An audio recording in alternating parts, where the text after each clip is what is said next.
All right. Okay, thank you and good evening. I would like to call to order the February 8th regular meeting of the Common Council. If you'll please stand and join me in pledging allegiance to our nation's flag. I pledge allegiance to the flag of the United States of America, To the republic for which it stands, Nation, one nation, under God, visible, indivisible, with liberty and justice justice for all. Thank you. Clerk, would you please call the roll? Mr. Burnett, Present. Mr. Goldstein, yes, present. Ms. Johnson, Here. Ms. Najilski-Eichner, Present. Ms. Smith, Here. Ms. Ayers, Here.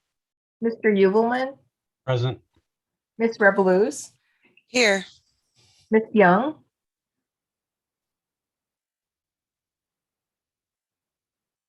She's present. She I tried. see to- it. Mr. Here. Kites, There you go. thanks, thank you. Mr. Kites, Here. thank you. Miss McMurr, Present. Ms. Alterman, Here. Mr. Keegan, Here. Mr. Livingston, Here. Ms. Shanahan, Here. 15, we have a quorum. Thank you. Next item on the agenda is the acceptance of the minutes of the regular meeting of January 25th, 2022. Do I have a motion? Ms. Revelous moves. Any corrections, omissions, deletions, additions?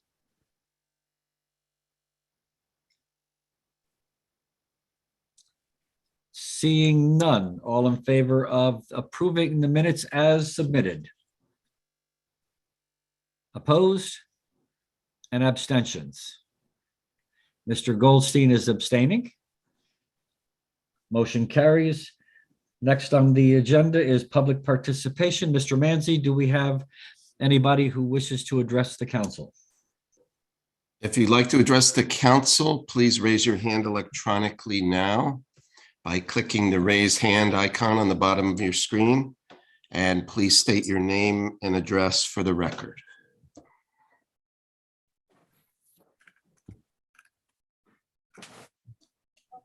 I do not see anyone raising their hand, Mayor Rilling. Thank you. I understand Ms. Alterman has correspondence she wishes to read into the minutes. Yeah, I have several. I do not have addresses, so should I just say the person's name? Sure. Yep. Okay. Daisy Sebastian. Hello, BOE and Common Council. I am a parent of 4 children attending NPS Silvermine in West Rocks. I am writing to share my point of view and opinion regarding the plans for the new NHS. I think we can all agree that option A is absolutely not an option that can be considered. As a huge NPS supporter and advocate, I would not allow my son to spend his 4 high school years in a construction zone. That being said, I cannot begin to understand how a large urban district like ours spending $193 million would not include a pool.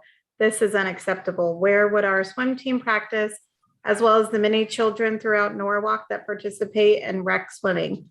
This is a problem that must be resolved. Thank you for your time, Daisy Sebastian. And since this is a little bit different format, we'll kind of extend the rules a little bit. We normally just allow things that are on the agenda to be spoken at public participation, but how many more do you have? Oh, I have several. That's why I checked. Are they all about the I wasn't school? sure what to do. Are they all about the school? Yep. All right, I think we're going to be taking that up so we can save those for the record and Okay. you can submit those to the city clerk. Okay. Does any other council person have any correspondence they wish read into the minutes? Okay, seeing none. Ms. Dixon, do you have any? You're on mute. No, not the city clerk's office. Okay, thank you. Okay, so public participation will close. Next item on the agenda, resignations and appointments. There are no resignations, and I will be putting forward Mr. Thomas Farkas for appointment to the Zoning Board of Appeals. Do I have a motion? Mr. Keegan moves. Any comments? Mr. Keegan? Thank you, Mayor. It's my honor to put Mr. Farkas's name for consideration for Zoning Board of Appeals. I'm looking at his resume. It's extensive. He has accomplishments, a long list of community investment undertakings, experiences, as well as education. I would like to thank him for putting his name in for consideration, and it is my honor to do so. Thank you. Thank you, Mr. Keegan. Any further comments? So therefore, all in favor of Mr. Thomas Farkas for the Zoning Board of Appeals? Opposed? Abstentions? Motion carries unanimously. I see Mr. Farkas is here. Thank you, sir, for your willingness to serve this community. We truly appreciate it. You're welcome. And if you will contact Ms. Dixon, the city clerk, she'll make arrangements to administer you the oath of office. Great. Thank you, Mayor. Thank you. Next item on the agenda, Mayor's remarks. I have just one remark, and then I know that after my remarks, Mr. Burnett has asked if he could make a comment of his own. So my remarks surround Black History Month for February 2022. Whereas February, and I have a proclamation that I'll be reading. Whereas February is officially designated as Black History Month, and it is the time to emphasize the contributions of African Americans to the history of the United States. And whereas Black History Month will be celebrated throughout the United States with programs and activities that recognize and raise awareness of the many accomplishments of African Americans and to honor their heritage and culture. And whereas African American leaders have contributed significantly to the growth of our nation through their proud and noble culture, rich in education, government, science, art, and music. And whereas during the month of February, we will recognize the hard work, dedication, and contributions of African Americans and honor the many leaders who have enriched our heritage, such as Martin Luther King, Rosa Parks, Coretta Scott King, Harriet Tubman, and so many, many more throughout our history. Now, therefore, I, Harry W. Rilling, Mayor of the City of Norwalk, Connecticut, do hereby proclaim the month of February 2022 as Black History Month in Norwalk, and in doing so, ask all residents to recognize the valuable role the African Americans have played in the history of our nation. In witness whereof, I've set my hand and caused the seal of the City of Norwalk to be affixed on this 8th day of February 2022. Mr. Burnett. Thank you, Mayor. Black History Month, traditionally celebrated in the month of February since 1926, originated from Black History Week. The month of February was selected for this remembrance in honor of Abraham Lincoln and Frederick Douglass, two key figures in the history of Black Americans who have birthdays in the month of February. This week-long celebration was proposed by Carter G. Woodson to mark a time to honor African Americans and celebrate their achievements throughout history. Dr. Woodson, a Harvard-trained historian and the second African American after W.E.B. Du Bois to obtain a PhD degree from Harvard University. During the 1960s, and the Civil Rights Movement, this week-long celebration was extended to a month-long observance in several cities and across various college campuses. Finally, in 1976, this celebration was officially recognized and became an observance lasting a month to make all Americans realize and develop an awareness of the struggles for freedom and equal opportunities that African American communities have endured for a very long time. As we celebrate Black History Month, it is imperative to remember that Black history is American history. During the month of February and every month, we should continue to recognize and honor the several contributions and achievements made by Black Americans to American history, to society, to the economy, and to the American culture. We must continue to lift up the importance of intergenerational dialogue to honor our past heroes, celebrate our current leaders and achievements, and commit ourselves to further eliminate institutional barriers, which will make a positive impact for us all. Thank you. Thank you, Mr. Burnett. One other note I would like to make, and I know Mr. Burnett and others on the council know that during the month of February, many of the schools will have programs honoring Black Americans and honoring Black History Month. And the young children and some of the older children do a remarkable job of research and studying the accomplishments of Black Americans throughout history. It's quite nice to see young people and how they learn and how they interact with each other. So if you get invited, I would strongly, and you probably will, I would strongly encourage you to attend at least one of these and show support for Black History Month as well as our young people. Are there any other people that, any other council people that would like to comment? Okay, so I will now turn the floor over to the council president, Mr. Livingston. Thank you, Mr. Mayor, and thank you, Mr. Burnett, for your important remarks. Before we go to the consent calendar, I want to announce the formation of two ad hoc committees. The first is an ad hoc sustainability and resiliency committee to be headed by Ms. Shanahan, which will advise the council on its discussion and actions related to clean energy, resiliency, and conservation efforts in the city. The first order of business for this committee will be to work with the mayor's office to conduct a community resilience building workshop offered through the Nature Conservancy's Technical Assistance Program in partnership with Sustainable Connecticut. The other committee is an ad hoc affordable housing committee to be chaired by Mr. Burnett. This committee will advise the council on its discussion and actions regarding affordable housing in the city, including as required to ensure compliance with recent changes in Connecticut law, and to bring forward issues, concerns, and recommendations to any body established to prepare an affordable housing plan for the city as required under that law. These committees are being formed, as I said, to help the council in its discussion of these very important issues, and I know we all look forward to hearing from them in the coming weeks and months. With that, I'll turn it over to Mr. Burnett for the consent calendar. Thank you, Council President. Consent calendar for February 8th, 2022.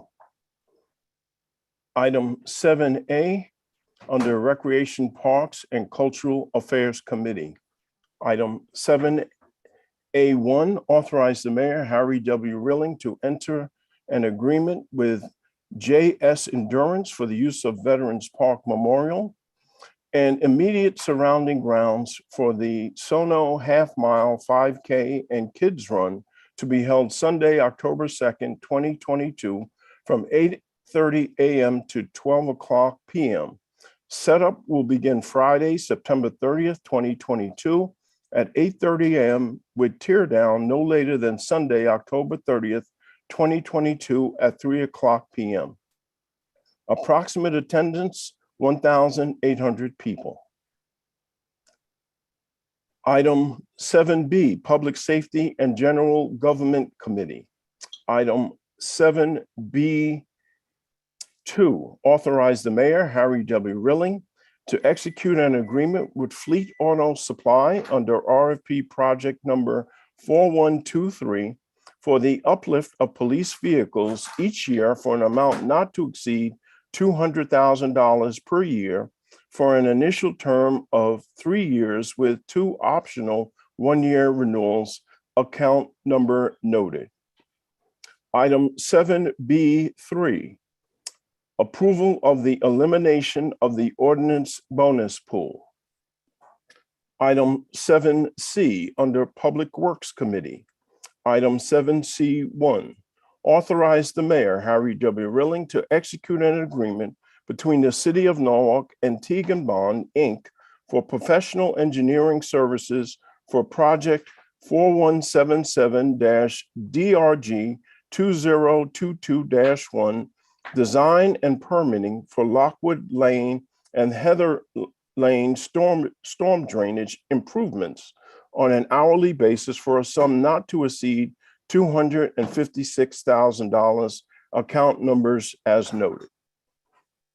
Item 7C3, authorize the mayor, Harry W. Rilling, to execute an amendment to the April 13th, 2021 agreement between the city of Norwalk and the Grasso Companies LLC for project PM 2021-1 pavement management program.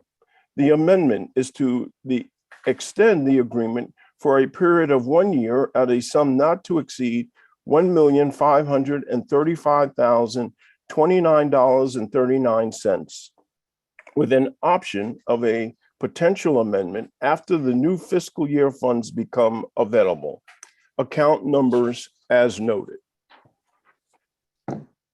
Item 7C5, authorize the mayor, Harry W. Rilling, to execute an amendment to the agreement between the city of Norwalk and Teagan Bond, Inc.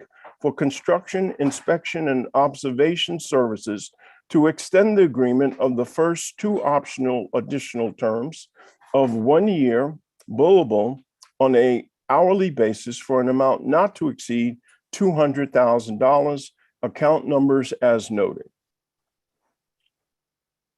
Item 7D, Land Use and Building Management Committee.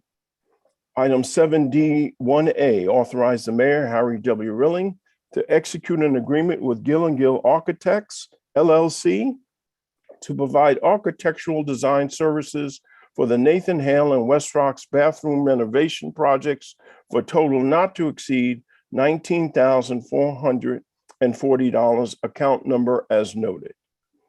Item 7D1B, authorize to establish a contingency for additional services as may be required for a total amount not to exceed $5,000, account number as noted.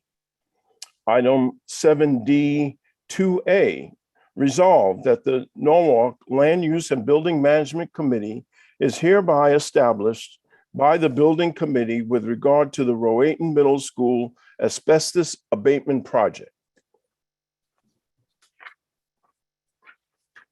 Item 7D2B, resolved that the Norwalk Common Council hereby authorizes at least the preparation of schematic drawings and outline specifications for the Rowayton Middle School asbestos abatement project. Item 7D2C, resolved that the City of Norwalk Common Council authorize the City of Norwalk Board of Education to apply to the Commissioner of Administrative Services and to accept or reject a grant for the Rowayton Middle School asbestos abatement project. That completes the consent calendar for today, February 8th, 2022. Thank you, Mr. Burnett. I'll now call for a vote on the consent calendar as read. All in favor, please indicate by raising your hand. Are there any opposed? Any abstentions? Okay, consent calendar passes unanimously. And Mr. Mayor, before I pass it on to you, Ms. Johnson wants to make a comment. Oh, thank you, President Livingston. Many of you may notice shades of orange in your Zoom boxes this evening on the council. We are participating in today, which is Wear Orange for Awareness on Teen Dating Violence Awareness Month, which is the month of February. And it's a national campaign dedicated to raising awareness about teen dating abuse. And the theme for this year is Talk About It. There's workshops and a free parent resource guide available on dvccct.org. That's Domestic Violence Crisis Center. Thank you very much, President Livingston, for that. And we have our orange on in support. Thank you, Ms. Johnson, and back to you, Mr. Mayor. Thank you, Mr. Livingston. So that moves us to item 7B1, Ms. McMurray. You're on mute. Thank you. Under Public Safety and General Government Committee, we authorize the purchasing agent Sharon Connors to execute the purchase order on behalf of the Police Department to MHQ Inc. under the state contract Connecticut 12PSX0194 for the purchase of 10 2022 Ford Utility Interceptor hybrid police vehicles for the amount not to exceed $367,976, account number as noted. This is an initiative that was brought up in the last council and presented to the police, and in collaboration with the police, we are excited that we are going to be introducing 10 hybrid vehicles into the police fleet this coming year. And I just want to commend the police for taking this on and pushing this through. And I just want to turn it over to Deputy Chief Zecca to answer any questions or speak to this further. So thank you. Hey, thank you, Ms. McClure. Does anybody have any questions for Deputy Chief Zecca? Ms. Johnson. More of a comment at this point. I know that we in committee were talking about the possibility of an unmarked electric vehicle for next capital budget request, which I definitely am in support of. One of those council people where a year ago I asked if it'd be possible for y'all to come with a capital budget request in the following year for hybrid vehicles, and you really did. And so I want to commend you for that and thank you for that progress. Thanks, Deputy Chief Zecca and Norwalk PD. Thank you, Ms. Johnson. Any further comments or questions? Mr. Yes, Canopy. And just to add one thing to what Ms. McMurray and Ms. Johnson said, one of the things that came up in the most recent public safety and government meetings was that the police department was open to exploring further ways to make the fleet more climate sustainable oriented, and worth in looking into exploring items such as electric vehicles in the future. I was a really productive meeting, and I really was heartened by the police department's investment and engagement on this issue, and I look forward to working with them in the future on that. And I know I'm not the only one who feels that way. Thank you, sir. And Mr. Keegan. Yeah, I can understand, being a police officer my entire adult life, I was a bit skeptical, but I want to congratulate Chief Zecca and Chief Gahalwick for convincing me that this is the right move, a good move, and I'm very proud to have been a small part of that. Thank you very much, Chief, for moving this forward. Thank you. Any further comments or discussion? Ms. Najilski-Eichner. Thank you, Mr. Mayor. Just very briefly, I also want to add my thanks and congratulations. It's really exciting to see the department jumping on this opportunity. And given the budget context that we have been already talking about a little bit, I want to further add our excitement as the council is beginning to dive into this, about the possibility of this really ultimately being a fiscal value to the city as well, from the reduction in gas costs and maintenance costs. And we're just very grateful to the department, given the number of cars in the fleet, that they're really leading the way for us. Building, I should also acknowledge, though, on a number of other departments who have started transition to hybrid. It's something that I think the city in general is really modeling, and I'm very proud of the work that has been done and very excited to participate in it. Thank you. Further comments? This is, again, I want to add my thanks to the police department for the research and what they've done. This is just another example of the city of Norwalk looking for ways to be green. And it's a responsibility we all have. And I know the council feels very strongly about that, because I've spoken to many of you who are really excited about the possibilities that exist. So again, thank you very much. And if there are no further questions, Ms. Najilski-Eichner has moved the item, and I will ask for a vote. All in favor? Opposed? Abstentions? Motion carries unanimously. Thank you. And thank you, Deputy Chief Zecca. Next item on the agenda, Public Works, item 7C2, Ms. Smith. Yes, thank you, Mayor. I'd like to move the item and speak to it briefly, if I may. Continuing with green and sustainable initiatives. Authorize the mayor, Harry W. Rilling, to execute a no-cost agreement between the city of Norwalk and HelpSee for curbside collection of textiles in the city of Norwalk. And HelpSee has presented to the Public Works Committee. There is backup, if anyone is watching from the public, there's backup on the agenda for you to look at. But they offer a service where you can just log online and sign up to have your textiles from home picked up curbside. And, you know, things like It's like sweaters or socks or things that are just not in good enough condition to donate or repurpose in any way. And we have Anthony Carr, our Chief of Public Works, here to give some more detail on this program. Thank you, Councilwoman Smith. So good evening, Mayor and Common Council. So a little background about HelpSee. They are the largest textile company in the Northeast. They provide services all the way down from South Carolina up to Vermont and Westchester County. They've also worked with the city of Stamford. They have 3 warehouses where basically they sort through once they collect the textiles in Massachusetts, New Jersey, and New York. In 2021 alone, HelpSee was successful in diverting approximately 30 million pounds of textiles away from the national landfills and either into thrift shops or into additional recycled materials.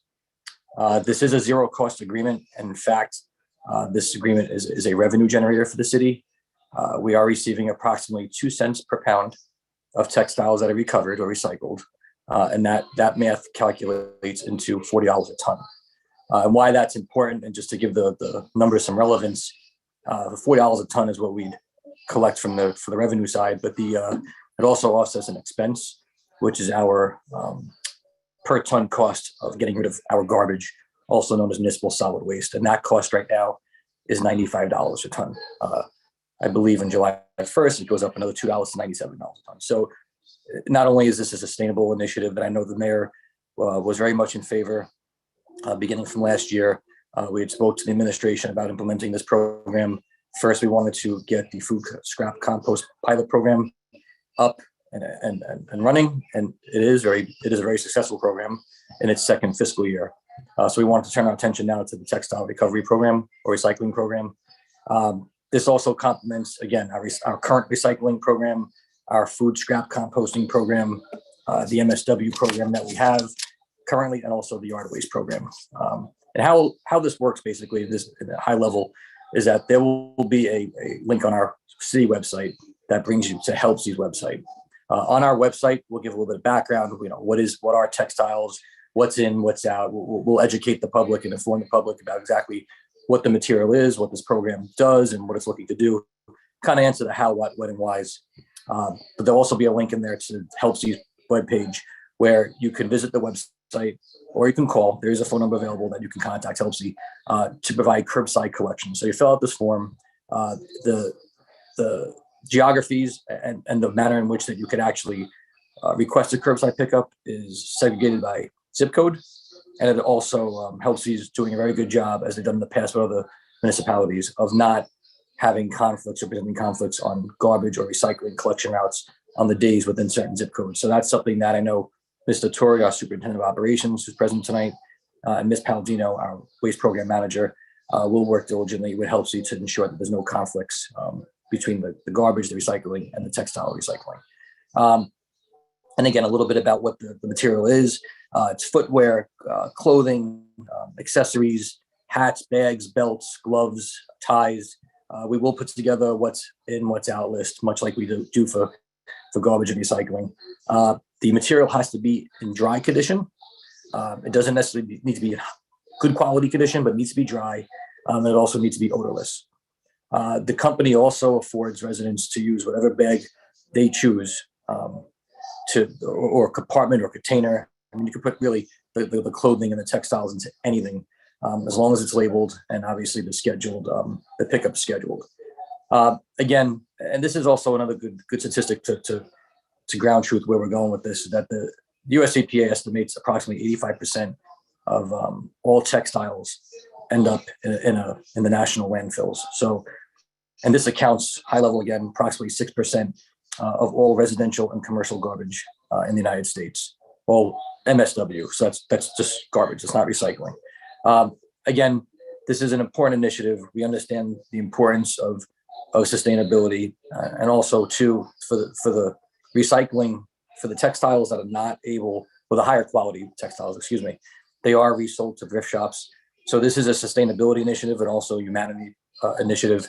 And I think that there's an intrinsic value in both of those things. So if we could help people and also help the environment, and again, slowly introduce and implement these successful sustainable programs, which I know the mayor is very much behind, and as well as all the members of the Common Council. They were all for it. We got the food composting is going very well. I'm sure this program will be very successful. This vendor is very geared towards customer service. We do anticipate in the initial stages that there likely be questions to our customer service department, but we're going to inform and educate them on what needs to be said and passed through, and ultimately HELPC will deal with the residents and the public and facilitate the pickups. Of course, if we need to help, we're there 24/7. I'd like to thank Mr. Torrey and Ms. Palladino for really looking at this.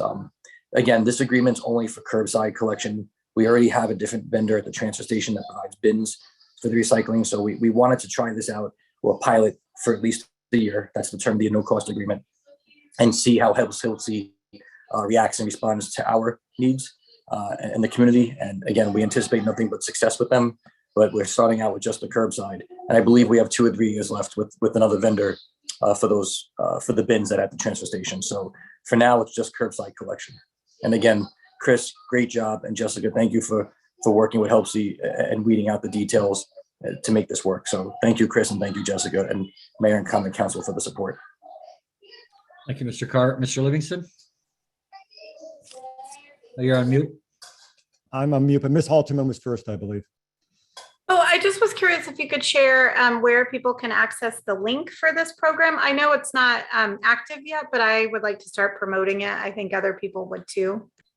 Sure. What I'll do is after the meeting, I'll send the actual link to everybody on what page it'll be on. So it'll be on the DPW operations webpage in the one of the waste program links. It's not there yet, but it will be in the DPW operations, one of the waste program links. Maybe we'll create a separate web page just for the textile collection. And then on that web page, there'll be a custom link to HELPC's web page where the resident can actually fill out the form, go to the pull downs and select a curbside collection.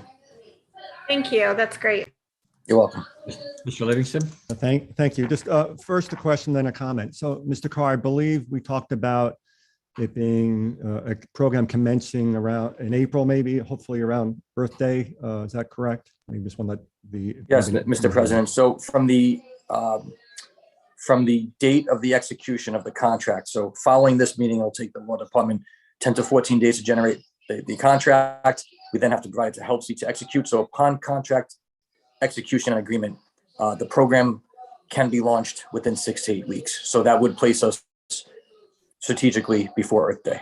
Great, thank you. And I just want to commend you, Mr. Carr, Ms. Palladino, and Mr. Torrey for this. I mean, I'm really impressed and really thankful that you guys have taken on these type of initiatives. We just did as you mentioned, the food waste, which is, as you said, has been very successful. I look forward to this being successful as well. And I really appreciate it and thankful for the attention you're putting to reducing our waste stream. Not only is it important to the world, Connecticut, us as citizens, it's also important to our bottom line. And as you pointed out, we're going from a cost to a potential gain. So I think it's a win-win-win, and thank you all for all your efforts. Any further comments? Don't see any. So Ms. Najilski-Eichner has moved this forward. I'm sorry, Ms. McMurr has, wait, where am I? Ms. Smith has moved this forward. So all in favor? Any opposed? Any abstentions? Thank you. The motion carries unanimously. Now, Ms. Smith, again, item 7C4. Yes, thank you, Mayor. Authorize the mayor, Harry W. Rilling, to execute any and all necessary documents for the National Fish and Wildlife Foundation 5-Star and Urban Waters Restoration Grant related to the City of Norwalk participation as a partner in the grant. And I would like to turn this over to Ms. Shanahan to introduce the item because she really was behind this effort along with the DPW crew. So Ms. Shanahan, go ahead. Thank you. Chair. Yes, well, I really should start by saying thank you to Anthony Carr, Paul Sotnick is also here, Nick Roberts, who at the time we applied for this grant was the Park and Recs director, and they were really terrific partners. We couldn't have done this, couldn't have gotten this grant without them. We applied to the National Fish and Wildlife for a $50,000 grant for the greening of the area from Woodward Park all the way to Oyster Shore Park. And we're going to be doing some cleanups. We're going to be adding 10 trees. That's what the city's contribution is. And there's other educational outreaches.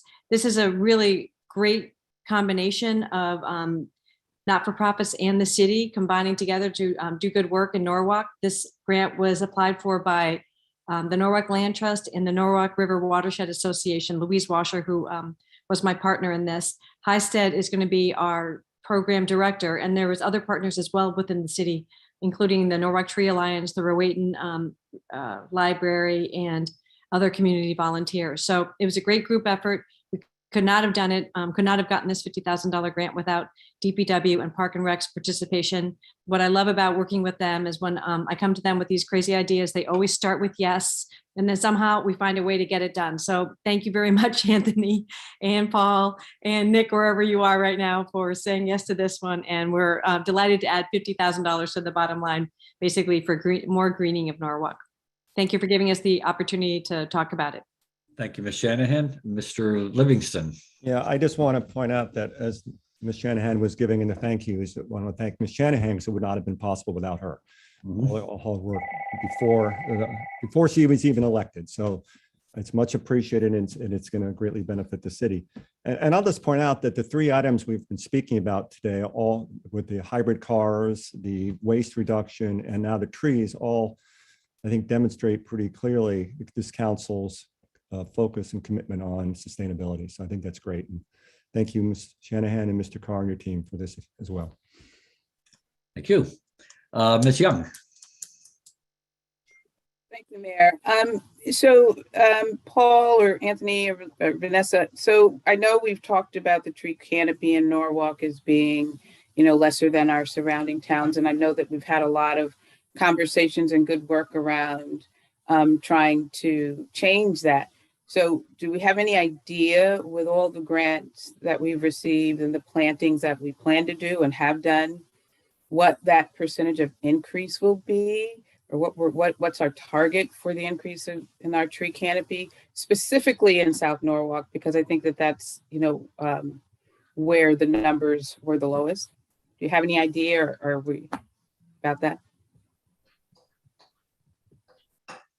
So, Councilmember Young, the only thing I could offer is that I don't have the statistics readily available in front of me. Mr. Sodnick may, but I know that the city has commissioned under Economic Community Development, specifically TMP, the formation and development of a tree management plan, and that tree management plan will be prepared by an outside consultant, but there'll be interdepartment review. So all the pertinent departments like your development agency, DPW, TMP will all have input on exactly what the current state of the existing tree program is. But what the consultant will do, since they have the resources, is they will measure basically our existing tree canopy, which I know there's estimates that I will defer to Paul to better articulate. But the bigger picture, the higher level, is that we have an outdated tree management plan, but this revised and new plan, much like the updated Recreation and Parks Master Plan, will basically be a tree canopy master plan. And it's gonna identify what the existing tree canopy percentage is approximately, right, within the right of way. I don't know if that plan will go into the private portion, which I know Councilmember Shanahan's interested in, Mr. Livingston, and rightfully so. But it will sum up what the gaps are. So there will be a target of what the other communities are doing, a national target, a target for the Northeast, and then that target will be benchmarked and compared against where we're at based on their tree inventory, which will be likely staff going out there, consultant staff, using a GPS and actually cataloging and inventorying the existing trees within the right of way and potentially the private property. So I don't know if the tree management plan scope will include private property, but certainly we could find out. At a minimum, I know it includes the right of way. So Paul, do you know the rough percentage of where we're at for tree canopy assessment? Depending upon the various studies that you look at, it could be in the 30s, and we'd like to see if we can get it up into the 50s or 60s at some point and just keep on going with the plantings that we are doing. Thanks to the Common Council and the capital budgets that we've gotten in the last few years, we've been able to plant more and more trees. Just as an example, we were able with the up to the end of fiscal year ending in 2021, we were able to plant 171 trees over the last year between what the city, Parks and Rec, as well as what the Norwalk Tree Alliance has done. And we can say that we're already ahead of that goal. Last year for the fall of 21, we had planted just Public Works 56 trees, and we've already planted 75 this past fall. So from other studies, we know that the target areas of the city where the trees need to go, and we do try and concentrate on those areas as much as possible. And as Council Person Young said, one of the areas is focusing on South Norwalk, and that's one of the areas we look at with the Tree Advisory Committee all the time. So the data that we get from this study, combined with what we're doing in terms of GPS locating the trees that we plant, as well as some of the other organizations that we're putting into our GIS system, will be very helpful to manage the tree canopy on a variety of levels. And I think we're on the right track, and you're all doing great work. And I asked that question because I know that it comes up from time to time about, where Norwalk fits within, the surrounding town with our tree canopy. And so I think it's always good to let folks know how many trees we've planted so far. It's not an overnight, process. It takes time, but we are on the right track. And I appreciate everybody's hard work. Lisa, Paul, the department, DPW, Thank for you. everything. Thank you. So we won't have that as an issue, tree canopies anymore. That's the goal, right? I'd love to stop talking about it. Any further comments or questions? Seeing none, all in favor of the item? Opposed? Abstentions? Motion carries unanimously. I think there is no further business to come before the council right now. Motion to adjourn. Ms. Motion to Rodriguez has a adjourn. motion to adjourn. Yes. All in favor? Opposed? Abstentions? Thank you and good night. Good Good night. night. Night. Night. Take care.